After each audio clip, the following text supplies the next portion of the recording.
Welcome to the deep dive. Today we're heading to the Balkans.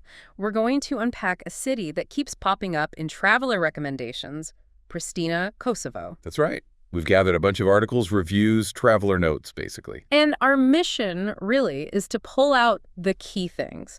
What makes Pristina tick? What are the, surprising facts, the must-do experiences? Yeah, what's maybe not on everyone's radar yet, but definitely should be. We want to get past just the surface level. We're looking for that richness, the history, culture, unique sites. And maybe even bears. We'll get to that. It's a city of contrasts. That much is clear from the sources. Okay, let's dive right in. The thing that comes up constantly, the image everyone seems to capture, is the newborn monument. Oh, absolutely. You see photos everywhere, and for good reason. It's more than just art. It's a huge symbol. Unveiled February 17th, 2008, right on the day Kosovo declared independence from Serbia. Exactly. This big typographic sculpture literally spelling out newborn.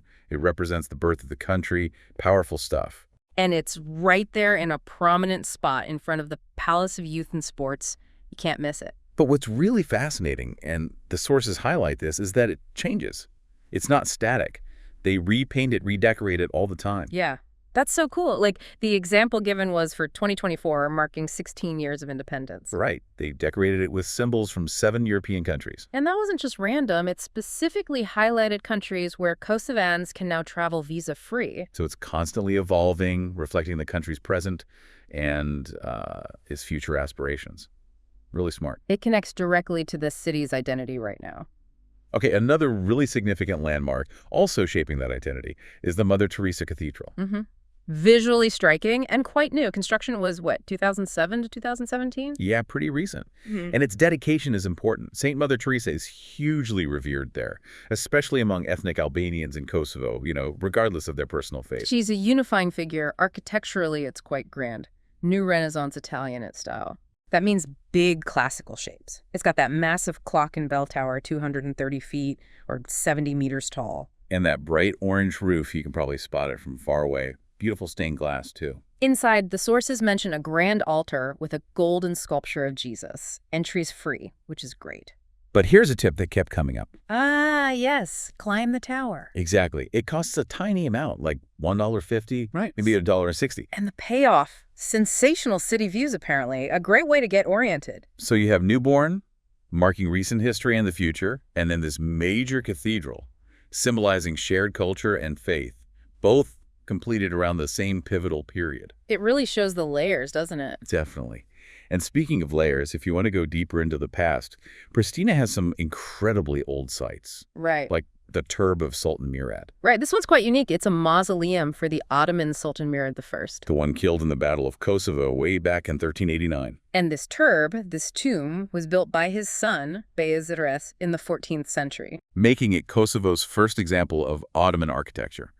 That's pretty significant. It's described as relatively modest, though, not like later, grander Ottoman stuff. It's got a blue dome, stone walls around it. Inside, there's the sarcophagus, surrounded by a brass fence. It's a little outside the main center, right? Right. Like a 20-minute taxi or a bus ride. Yeah, you need to plan a little trip for it. But it's such a direct link to centuries of Ottoman history in the area. And that Ottoman influence is very visible elsewhere, too, like the Great Mosque. Also called the Imperial Mosque, Yeah. or King's Mosque. This one's from 1461, built by Sultan Mehmed the Conqueror. So a bit later, but still very old. And this is classic Ottoman style. Totally. Striking facade, big dome, that lovely porch area, and the tall minaret. You know the look. Inside, they mention beautiful tile work, plant motifs, really detailed decoration. Entry's free here, too. Just remember the usual etiquette. Be respectful. Take off your shoes. Okay, so we've got these major historical structures. Yeah. To kind of tie all that history together, the place to go seems to be the Kosovo Museum. Right. The National Museum. Opened back in 1949. Its whole job is preserving and showing Kosovo's heritage, stretching back thousands of years. It's divided into main sections: archaeology, ethnography, natural science. The archaeology part sounds fascinating. Covers Illyrian, Dardanian, Roman periods. Yeah, they mentioned seeing things like a 6,000-year-old statue, plus ancient clothes, stone monuments, real pieces of deep history. Good to know it's open most days, even Sunday afternoons for a bit. Now, moving from a formal museum setting to something more alive. Ah, the Bazaar of Pristina. Exactly. This sounds like history you can actually walk through and experience. It's a sprawling market. Winds through the old town's cobblestone streets. Great for shopping, obviously, but also just for people watching, soaking up the local vibe. It's been around since the 15th century, the Ottoman era, so Yeah. deep roots. It apparently got damaged quite a bit in the 1950s, but it's been restored and is really busy today. You can find everything: fruit, vegetables, household stuff, clothes. But the highlight, according to the reviews, fabulous handmade souvenirs. Yeah, a real chance to get something authentic, connect with the local crafts. Okay, so we've covered independent symbols, faith, centuries of history, bustling markets. But Pristina isn't just about the urban core, is it? There are escapes, too. Definitely. Locals seem to flock to Gurmia Park for fresh air. And it's huge. 24 square miles or 62 square kilometers. That's massive. It's surprisingly close to the center, only about a 10-minute drive. Which is amazing for a capital city. It sounds like it has everything. Pretty much walking and running trails through pine forests, a seasonal swimming pool that's like a lake. Sports courts, an amphitheater, playgrounds, even skiing in the winter. Wow. Yeah, it's a year-round resource. You can get there easily on the number 4 bus line to the Parkway Gurmizi stop. It's where locals go to chill out. Okay, and now for that really unique stop, the one that sounds a bit unexpected. The Pristina Bear Sanctuary. Yes, bears. It's a bit further out, right? Almost a 40-minute drive. Yeah, it requires a bit more planning. But the sources strongly recommend it, especially if you care about animals. It's run by Four Paws International, and it provides a home for rescued brown bears. Many have come from really tough situations, apparently. Right, traumatized bears finding refuge. It's set in scenic woodland. Sounds like a beautiful place for them. Currently home to 18 bears. And you can see them by walking along a circular trail, about 0.9 miles or 1.5 kilometers long. It's open daily, 10 a.m. to 7 p.m. Tickets are super reasonable, like $3 for adults, half of that for kids. So it's not just seeing wildlife, it's supporting a really worthwhile cause, a feel-good visit. From bears in the woods, let's swing back to the city's modern architecture, which sounds memorable. Yeah, especially the National Library. Striking is one Yeah. word. Peculiar might be another. Yeah. The descriptions are something else. This metal lattice design on the outside. Marble floors, plastered walls that apparently look kind of strange. And then almost 100 of these white acrylic domes on top. Someone said it looks almost incomplete. You definitely have to see it inside and out to get the full picture.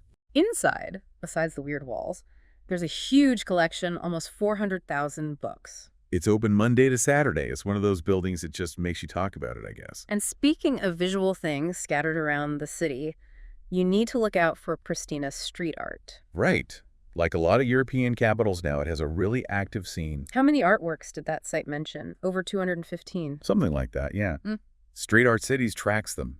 Part of the fun is just wandering and finding them yourself. Though if you want a shortcut, a lot are around Ruga Vicianum. Or, use the map they provide. The styles are all over the place, futuristic stuff, animals, people. There's that popular portrait of Dua Lipa, who has Kosovan heritage. And cool 3D letters. It adds this whole other layer to exploring the city streets, like a modern treasure hunt. Okay, so for a different kind of modern experience, more conventional maybe, there's Albi Mall. Yeah, it's flagged as one of the main entertainment centers. It sounds pretty big. Over 100 shops, including international brands like Timberland and Levi's. But it's not just shopping. There's a Cineplex cinema complex. Which also has bowling, apparently. And an arcade. Brides, playground, something called Playland. Good for families. Plus a big food court with lots of options. And it's open late every day, 9 a.m. to 10:30 p.m. Yeah. So a solid option for shopping, entertainment, or just escaping the weather. Right. Okay, we've covered a ton of ground history, modern stuff, nature, bears, art, shopping.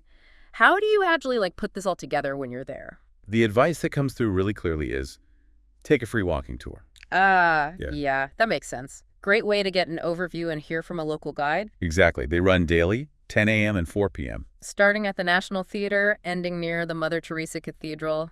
Convenient. And they cover a good distance, about 2.2 miles, 3.6 kilometers, through the old town, the new town. And they pack a lot in, visiting something like 15 locations in just 2.5 hours. That's super efficient. You hit many of the highlights we've talked about. Great Mosque, the Bazaar, Mother Teresa Boulevard. Plus other key spots like the Hurawan Memorial. And yeah, they call it free, but the strong suggestion is definitely to tip your guide. These are like the best way to quickly get a feel for the city layout and history.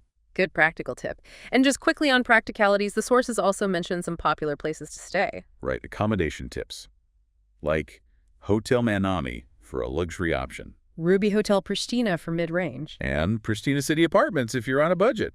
Useful to know if people are actually planning a trip after hearing all this. So, if we pull all these threads together from the sources, what's the big picture of Pristina? It really comes across as a city that's energetically shaping its modern identity, especially after huge recent historical changes. While also very much living with and acknowledging its deep, complex past. You see it everywhere, right?